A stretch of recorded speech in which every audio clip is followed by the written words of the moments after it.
In session 3, you will be leading the group through an activity about how they heat their building.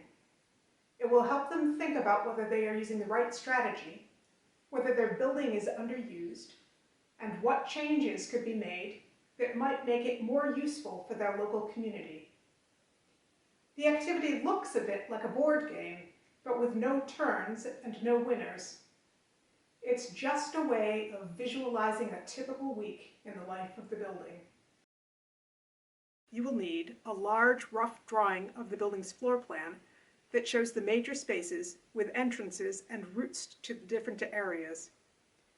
Some game pieces that you can use to designate groups, like chess pieces or coins. And the diary that shows what happens in the building in a typical week. It's useful to also know something about whether any groups have special heating needs. By the time you run the session, the engineer will have thermal monitoring data for one or more of the main spaces, so you can see exactly what happens to the heating in these spaces when the groups are in. Running the exercise is simple. You need to step through the days, showing where the groups go and answering a set of questions. What temperature do the groups need? And is anything bad going on? Is there a better way to be comfortable?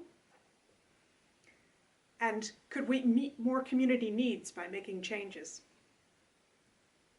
To demonstrate, we're going to work through a fictional example based on what we've seen before in a range of venues. The hall and office share the same heating system, but the worship space is on a different one. The weekday mornings are all pretty similar. At 8:30, two things happen. The office staff arrive, and 20 small children enter the hall. There aren't all that many of them, but they need all the space. They also need to have it at least 16C, or they'll lose their childcare registration. The data shows that the system has no problem judging when to come on, but as soon as the children arrive, the temperature drops right back down. It's because of all the buggies coming in. The temperature never really comes back up, and we know from being in the space that the heating is running continuously. They're required to let the children have access to the garden without an adult helping, and in practice, the door is open much of the time. Every morning, the staff leave at 12, and the children go soon afterward. Then everything is empty until 3:30, when the school's let out. The next group is about 15 drama students for an hour and a half. They only take up half the hall. Then at 7 o'clock, there's a choir in. Orchestras and charity AGMs sometimes ask about the space, but it isn't really big enough for them. The other weekdays are pretty similar. Most days, there's at least something in the hall in the afternoon or evening, with about half the groups not needing the full space. There's something fishy going on for Thursdays, though.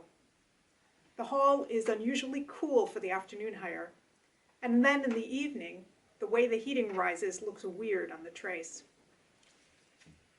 This is down to a thermostat war. In the afternoon, it's kids running around, and they turn the thermostat right down.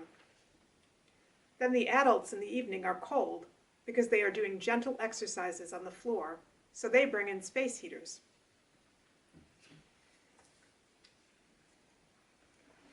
There's plenty of time to bring the space back up to temperature, but it doesn't happen. The worship space is empty through the week apart from Wednesday mornings. At 11 o'clock, around 20 people come into the worship space for Mass. They use the side chapel because otherwise they'd be dwarfed by the space, but the heating comes on everywhere. Otherwise, there's just tiny groups in and out of the worship space, like the flower arrangers on a Saturday morning. In a short video, we can't analyze this situation fully. but the exercise reveals many possible future actions. The group might want to put draft lobbies and automatic door closers in the hall. They might want to find out whether there are early afternoon groups that need new things from their buildings, and they should definitely find better heating controls that limit users' options. They also should think about what they do for smaller groups in the worship space. It's very expensive to heat the entire area. If there is enough call for it, that could make it worth partitioning off the side chapel or installing localized heating just in there. Some churches might also consider whether they would want to make major changes that would allow them to host really large groups.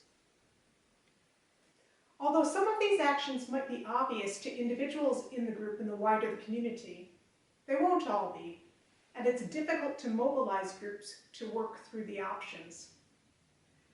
Heating consultants and architects tell us that as a result, the briefs they receive from clients ask them to do the wrong things. We hope this exercise will help. Please let us know how you get on.